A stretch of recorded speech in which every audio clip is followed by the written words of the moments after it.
Hello, I'm back. That wasn't very long. I wasn't thinking I was going to have to make another one of these. But thank you for 500 subscribers. That's absolutely awesome. I know this is probably coming out multiple weeks after, hitting 500 subscribers. It's like, what is it? I think it's like the 22nd of August when I'm recording this. But you're probably going to be seeing this sometime in September, the second week of September. Just because that's how it is. Yeah, I hope you enjoyed all the videos that came out recently. You know, the Anting Adventures, the updates on the Camponotus Fluoridase and the Immigrants. Those were all recorded in August. So the rest of this is all updated. Because those videos were recorded early August. They weren't recorded when they were posted at all. So, yeah. Aside from that, I guess enjoy the ant room tour, and yeah, subscribe, like the video, obviously. Yeah, that's it. Bye.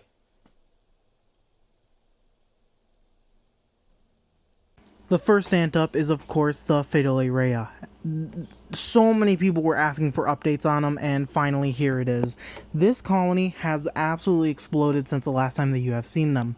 It has been nearly a month since you have seen them, and they have grown exponentially. It is absolutely insane on how fast these Fidolae grow. They do in fact have 4 major larvae, but of course the queen is blocking all of it, which is just absolutely great. So very soon this colony is going to have tons and tons of majors. Well, 4, that's a lot for this colony, since it has none. This colony has around about 60 to 70 workers, and they are doing rather well. You can see they have insane amounts of brood, and I'm still trying to figure out where that major larvae is, but I cannot find it. The colony has been eating every single day and has been on a diet of chia seeds, mealworms, crickets, pretty much any protein that I can find. You can see all the chia seeds they have right in that little bit there. That is where their quote-unquote chamber for their seeds are. You can see they have tons of them as well. And tons of pupae, larvae, eggs, kind of just every type of brood, imaginable, which is pretty cool. But, yeah, the colony has been doing absolutely great. The colony is going to be moving into a nest here pretty soon, I feel. And once that is, established, I'll probably make another update video once they do actually end up getting the majors. This colony is one of many parasites that I have currently. This is a Formica sanguinea group colony. And you can see she doesn't really have many, workers outside of that tube. Or inside of that tube, rather. But, this is nothing to what she has. This is pretty much just her little cohort that constantly stays around here. In fact, actually, all of the workers are just in here enjoying some good old fresh honey. Of course, I'm for some reason trying to record them with the macro lens, even though I know that's not going to work, and the stuff that I use is very, not good for recording in the slightest. But there you go. That is all of her workers enjoying a bunch of honey. The colony is going to be doing pretty well. She doesn't have any eggs yet, but I think she's going to overwinter before actually laying 100%. So, yeah, that's pretty much it for those guys, because, I have 7 colonies. I don't need to update all of them. Here is the Tetramorium Immigrants colony. You can see since the last time you saw them, which wasn't too long ago, but also that was recorded in the beginning of August, you can see they have grown a lot. You can see all of that brood that they have and, well, the disgusting feeding area, but I don't know why I showed that. You see, they have tons of brood and mainly pupae and larvae. This colony is going to absolutely explode. It's great. I can't wait to actually get this colony into a nice nest and actually be able to record their growth from there. But yeah, other than that, same diet, same everything. You can see just the brood has gotten a lot more, and they have a few more workers. And that's pretty much all what has changed with this colony. Here is the Camponotus Fluoridase, and as you can see, they have a lot of brood now. It feels like almost only a month ago they had nanitics. And that is because a month ago they did only have Netedics, and now they have all of this brood and some more workers. I am very excited for this colony to keep on growing. I really want to see them in a nice big nest alongside the Arraya and Camponotus and Novoborcensis and Tetramorium immigrants. Honestly, I have so many colonies that are going to become absolutely massive in the next few days, or years, maybe.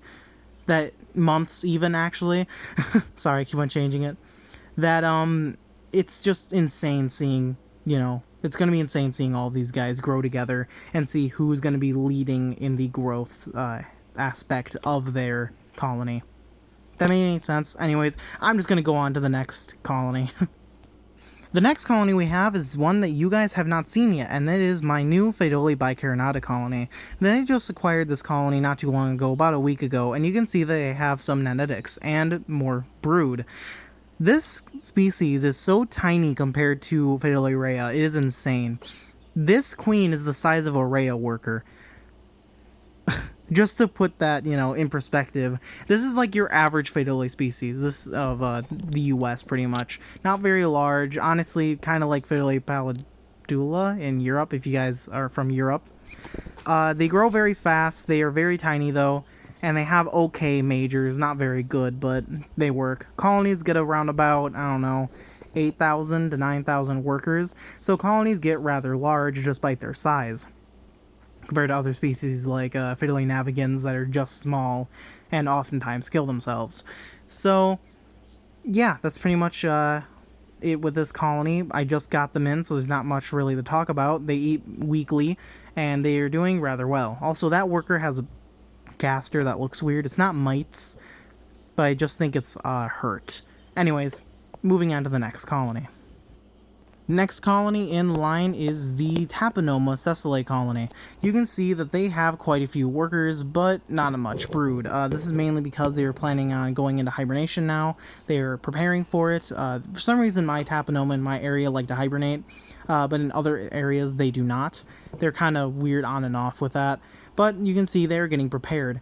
This colony I am hoping to actually end up getting rid of and finding a new home for somewhere within my local area. Someone will probably take them because I'm not really feeling them anymore. I caught them, I kept them, I grew them, I got them to have at least 30 queens, and now I am going to be letting them go. You're not letting them go, handing them off to a new person to take care of them, and is probably going to do a great job doing so. Camponotus Fluoridase has always been a species that I will catch, raise, and then end up handing off to a new keeper or end up releasing back into the wild. It is always that's how I've always kept them, besides for a few times when I actually tried to keep them permanently, and that was horrible. So yeah, I'm hoping to end up doing that, and I'm sure that they will go to an absolutely great home. And now on to the next colony. You can see this is the Camponotus Fluoridase, one of the stars of my channel. You can see that they have gotten a lot more brood. The colony is absolutely exploding again, which is great. They have been ever since I started heating them properly now. I didn't realize that how I was heating them before was bad, but now that I have that figured out, they are going to be growing exponentially. You can see I'm still trying to search for brood chambers, and I'm absolutely failing, but, not much really different there. You can see that they have tons of new workers now. You can tell because they're a little bit brighter, on the brighter end instead of the darker end of their color. And there is the queen. This queen has been laying so much eggs, you can actually just see right there. That is all fresh eggs. It's just absolutely insane. I cannot wait to see this colony fill up this AC nest completely to the brim, and then eventually needing to give them a new one. I'm pretty excited for this colony. I'm hoping for them to do absolutely great. And yeah, that's pretty much all that there is to update you guys on. So anyways, on to the next colony. This is a colony that you guys have not seen in a very long time. This is the Tetramorium bicarinatum colony. Yep, they're still alive. You guys just haven't seen them in a very long time because I haven't showed them on the channel for a while. They are still doing... Thanks, phone. They are still doing absolutely great. Of course, though, they are in an area where I cannot record their nest, really, and really the only time I see them is when they're foraging on my shelf or foraging in the vivarium. And the vivarium is also one that I've always wanted to show off, but I never really did, because it never really has ants, until now, and even then, I'm not showing it for some reason. don't ask. I can do what I want. I can reward what I want. The colony is doing great, though. As you can see, tons of brood, tons of eggs. They've actually had flights on multiple occasions that I've had to stop. All around, they have been doing great. But yeah, that's pretty much all that I can really update you on, because I can't really count the queens, but I'm sure they got even more. The colony is definitely doing good, though, and I hope that these guys continue growing well forever. Anyways, let's go ahead and move on to the next colony, and that colony will be the Novoborkensis, my second colony, Novoborkensis. The other ones are still sleeping. This colony is doing okay. You can see there's the queen there. They're doing alright, to be honest. I'm probably going to end up moving them out of this nest and moving them into a different one. Nothing against this nest, but I do think that they would do better in a different nest. But I think they're doing rather well. Despite that, and they've been eating absolutely tons. They do now have their hibernation brood, which is good. That means that they're going to be getting prepared here pretty soon to go to sleep, or should already be asleep at that. But still doing great. Not really much to update you guys on. The colony's still... I've already said that. Actually, hold on. Here is the hibernation brood. You can't really see it because it's inside of the test tube leading to their outworld, but that's just a Camponotus thing, I guess. But yeah, anyways, let's go ahead and move on to the next colony. Or actually, no, there is no next colony. Well, so yeah, that's it. I hope you guys enjoyed the video. Like the video if you liked it, dislike if you dislike it, subscribe if you're new, all that fun stuff. And yeah, that's pretty much it. I guess I'll see you. Instagram, all sorts of stuff like that. You know the rest. Just check down the description. That's pretty much all I'm trying to say. So yeah, anyways, if you enjoyed the video, and bye-bye.